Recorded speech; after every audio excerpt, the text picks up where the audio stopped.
Yes. Good morning. I'm Carroll County Broadcasting General Manager Jamie Hussey, and it's time now for Bank of 1889's Community Chat. Join me as we talk to the Berryville Economic Community Development Director, Dr. Dean Lee, about happenings in our community. Good morning, Dean. How are you? I'm good. Beautiful Berryville day today, isn't it? It's gorgeous. You've got a hat on. I've got red, white, and blue, even with stripes on it today. Oh, I like that. Mean, it's Memorial Weekend, James. I'm glad you told me about that. Maybe I need to get prepared. Yeah, you may want to take off Monday just to celebrate. Well, as a matter of fact, we're letting Anthony take the morning off for Tradio, so maybe I should too. Yeah, there you go. Hey, what beautiful weather we're having this morning, today, and all weekend, right? It has been great all week. I think we're going to get it for several more days here, too, up in the middle of next week. Yeah. Well, and that makes me think about those farmers. They like it when it's dry because you know what they're doing. Yeah, they're cutting hay and all the pleasures that go with that, you know. I bet you got a few old stories about hauling some hail bays, right? Yeah. Of course, they were the small square bales, you know. So they were light, weren't they? Oh yeah. So, well, and of course, with Memorial Day, it's fun, but there's a reason, right? There is. It's all about remembering on Monday, isn't it? It is, and it's great to live in a community that really recognizes that and honors that. Just having the memorial up on the square, and you see people, going to all the cemeteries around too during this time, and then, last week the veterans were.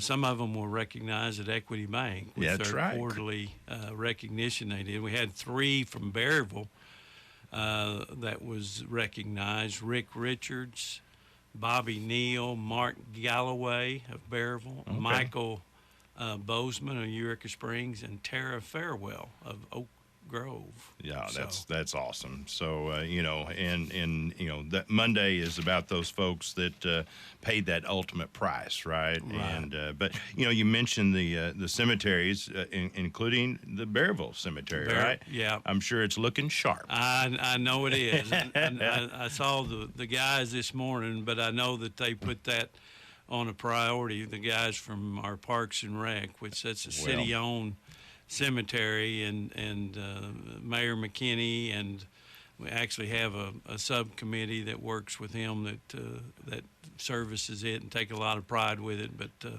I know the Parks and Rec guys have all got it all cleaned up and shaped for this weekend for all the visitors that come in. Well, we want to salute those folks, and we want to salute all those that all the small cemeteries, right? Correct. There's some unsung heroes that it's going to make it look great. And my wife, I know she.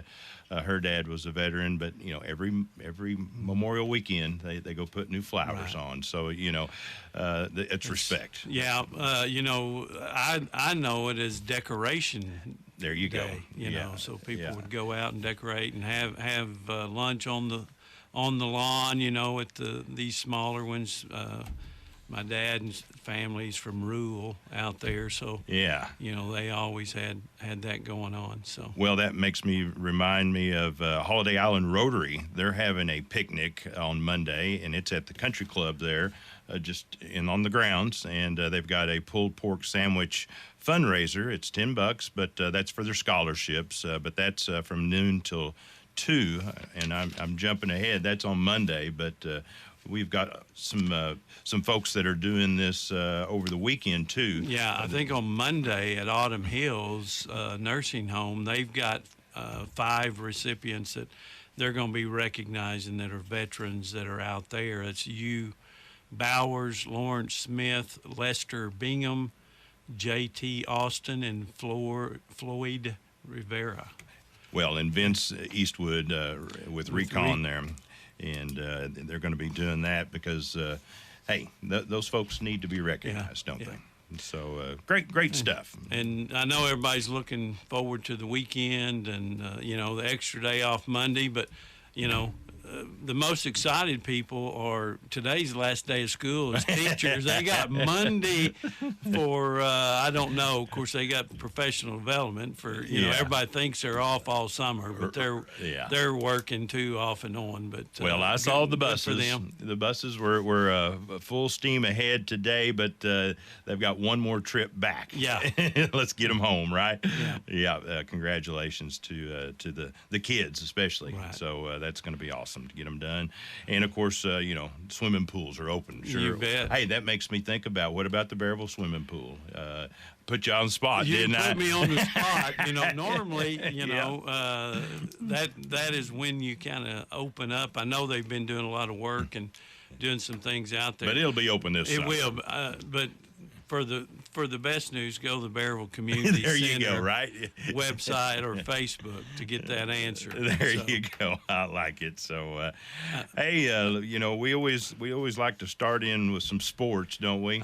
We've been talking about kids, and this is definitely a special group. The Green Forest soccer team won the 3A state championship. Yoo-hoo. Yeah. This is the third time they've won it, and 2 out of the last 3 years. How about that, right? And one of those was a COVID year, or they probably would have won it. Right.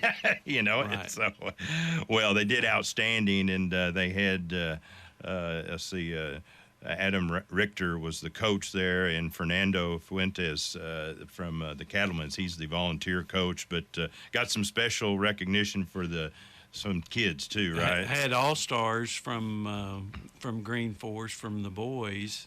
And I'm looking for those names here. I've got my old list here. That's Jesus Romero, Isaac Moreta, Elvin Montoya, and Jonathan Rivera. Those were the Green Forest boys all-stars. And, of course, the Green Forest girls, they got to the Final Four, Emily Loreno and Kayla Loreno. And I asked you, I thought they were twins, but they're probably. Yeah, you're putting me on the spot IMC, again. You're right? causing me to lie right here on air. Well, somebody will tell us, but I think they're a sophomore and a senior. Yeah. But anyway, they've done outstanding. And of course, our Berryville boys, they did good too, didn't they? We had 3 all-stars as well. Yeah, David Tapia, Juan Perez, and Jesus Monroy, and. They got to the Final Four. They really had a great year, and I thought they were going to go all the way. Coach Hudson and Coach Eddie Reyes, he's our volunteer, and he's had an outstanding career with them. So congratulations to all those. It was exciting. Yeah, that's exciting, and we're proud for them, and excited, and looks like it's going to continue down the road. We've really definitely set ourselves up here as being one of the strong places for soccer in the whole state. No doubt. So well, and let's switch to baseball real quick. Those Hogs. How about them Hogs? Wow. Got LSU. It's always fun to beat LSU, right? Yeah. So they beat LSU. They beat A&M the other night on a walk-off home run. Wow. They said that was the second time this season, but that's got to be fun for the guys, right? Yeah. So congratulations to them. But they're playing tomorrow. I think they'll play tomorrow at noon. They'll play the winner of A&M and LSU. Oh, so it's a rematch. They play today, so they'll play that winner at noon. And then it's a single elimination starting tomorrow. Oh, it is. So, okay. So. And then on the other side of the bracket, Florida will play the winner of Alabama and Vandy. Well, the good news is they get to host a regional, right? Yeah, and I would think making it down to the Final Four and winning those 2 games, that they'll probably host a super regional as well. I bet they will. So it will be fun and exciting for our neck of the woods here. I know a lot of locals here will be there for that one, right? So that's cool. So, well, what do we want to talk about this morning? Well, why don't we jump into something happening here on June the 9th and 10th? What's happening? Well, everybody likes ice cream. So yes, I do. The Berryville Ice Cream Social, presented by Tyson, will be on the 9th and 10th. And all right. I know Craig, Debbie, the board of directors, all the ambassadors, and got a lot of volunteers as well working on it. But it'll consume the west side of the square, Okay. coming in. It actually starts on Thursday the 8th